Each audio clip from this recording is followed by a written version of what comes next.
I'm Maggie. Welcome to Experiments in Crafting. Today I've got a new yarn to show you. This is Solstice by Plymouth Yarns. Solstice is a chainette style yarn. Instead of being spun or plied together, it's knitted into a chain or sort of like a rope. And you're just meant to crochet with this like normal yarn, but it's a way for a company to make a pretty weak fiber a little bit more robust. Solstice is a blend of 60% baby alpaca, 25% extra fine merino, and 15% yak. It comes in 50-gram balls, which are 219 yards. This yarn recommends a US 7 knitting needle, which is 4.5 millimeters. Generally, they don't have a crochet hook recommendation on here. Generally, you would go a little bit larger for a crochet hook, it seems. So maybe a 5 to a 5.5 is about the right size. That would be an H or an I hook. I ended up actually using a 6 millimeter hook, which is a J hook. If you use a very small hook with this yarn, you might risk splitting your stitches because it's a chainette style construction. And so there's little stitches that you can poke your hook into. So that's just something to be aware of. If you use a larger hook like I did, a 5 or 6 millimeter hook, you should be fine. Plymouth says that this yarn is a DK weight yarn. However, with 440 yards for 100 grams, I would say that that's closer to a sport weight. What they're probably taking into account is the construction of the yarn and the fact that alpaca blooms when it is blocked. So it might work up or feel a little bit finer, but when you block it or get it wet for the first time, it's going to puff a little bit. And that will take up a little bit more room. So you should treat it as though it's a DK weight yarn, and use a little bit larger hook or just work with it like it would fit a pattern for a DK weight yarn, keeping in mind that it might feel a little bit more like a sport weight yarn. Solstice comes in 7 colorways, and the colors that I have here, you'll notice, are sort of like a gray tone, and that's true of all of the colorways. Because they have yak blended in, yak colors or yak yarns tend to have this gray tone to them. I've been to a lot of yarn shows where they'll have 100% merino and then a yak blend right next to it, and the yak always looks grayish. And I've got an example here. This is Veneto by Plymouth Yarns, and you can see it's still a chainette style yarn. It's 70% baby alpaca, 30% bamboo, and you can see it's a lighter color, but it doesn't have that gray tone to it. This one is brighter and cheerier, and this one's a little bit cloudier. It's really a cool look about it, but it is very characteristic of a yarn that has yak in it. Even though this yarn is a yak blend, it's primarily baby alpaca. Baby alpaca is a really soft, cozy fiber, but it is known for being a little bit on the weak side. Kind of wispy, and usually it has a lot of halo. Because you've got this chainette style construction, they were able to make it pretty fine and still pretty strong. It also tends to get rid of a little bit of the halo. I've noticed that I've got spun alpaca yarns that have a lot of halo or fuzz around the outside of the yarn, where these chainette style yarns just don't. I worked up the oak bark cowl by Wish Upon a Hook. It turned out a little bit smaller than I was expecting, but I think that was just because they used a larger yarn for the example pattern, and I was trying to match it, and I didn't quite meet the gauge, but I'm actually really happy with how it turned out. It wears as a nice snug cowl. It is soft and squishy and has a really interesting look to it. The pattern was relatively straightforward to follow. I would say that it was more for an intermediate crocheter. But as far as working with the yarn goes, it was really easy to work with.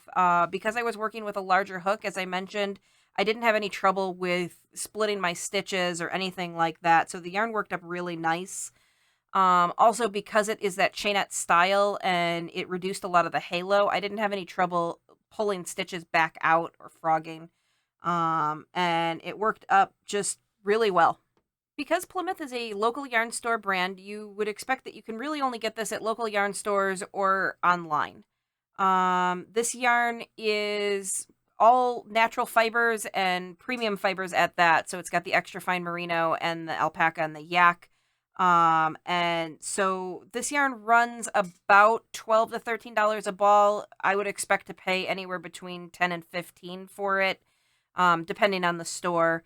I got this yarn while traveling from a yarn store in Michigan, but you should be able to find it pretty readily online, or at a local yarn store near you. Even if they don't carry this yarn, most stores carry Plymouth yarn, and so that they should be able to order it special for you, if you ask.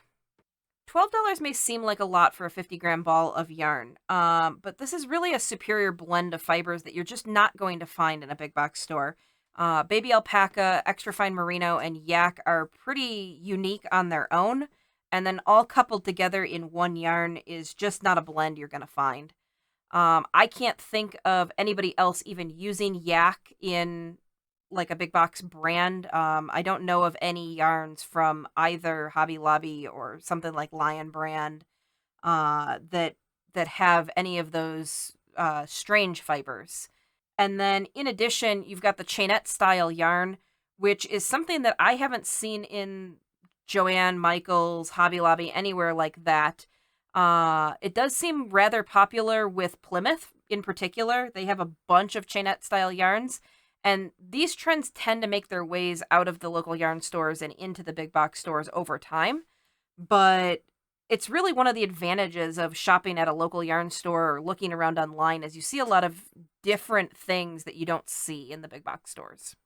I really liked working with this yarn. The chainette style is not a style that would show stitch definition really well, but for this pattern where it's all about the texture and not so much about a defined pattern, it worked really well. The chainette was really easy to work with, and because it sort of reduced the amount of halo that I would have had if I was just working with very fine baby alpaca, it made working the cowl up really, really easy. I'd been looking for a yarn that was the perfect color for a friend who really likes muted colors. And when I saw this yarn, I really was excited about it.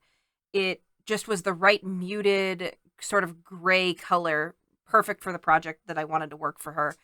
And since I've worked with it, I've gone back and ordered more of it. If I go back and order more of a yarn, it means that I really liked it, because I'm always buying just new stuff. And for me to go back and order more really means that I enjoyed working with it and I intend to use it again.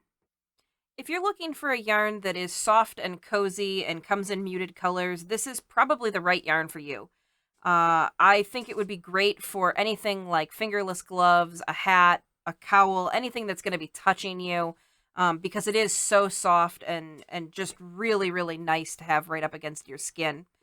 I don't think I would use this yarn for a sweater, just because it's going to get rather pricey pretty quickly. It is a little bit on the expensive side for a 50-gram ball, especially when you consider that you'll need probably 8 or 10 for a sweater. I also probably wouldn't use this yarn for anything for kids, and that's really because it's not machine washable. Alpaca will shrink.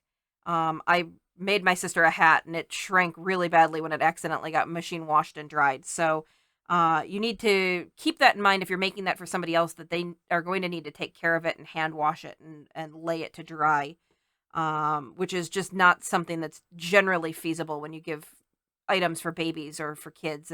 You want something easier to take care of. If you have any questions about this yarn or about the project, leave those in the comments section below. If you end up picking this yarn up and you make anything with it, I'd love for you to share it with me on either Facebook or Instagram at Experiments in Crafting. I love seeing viewer projects.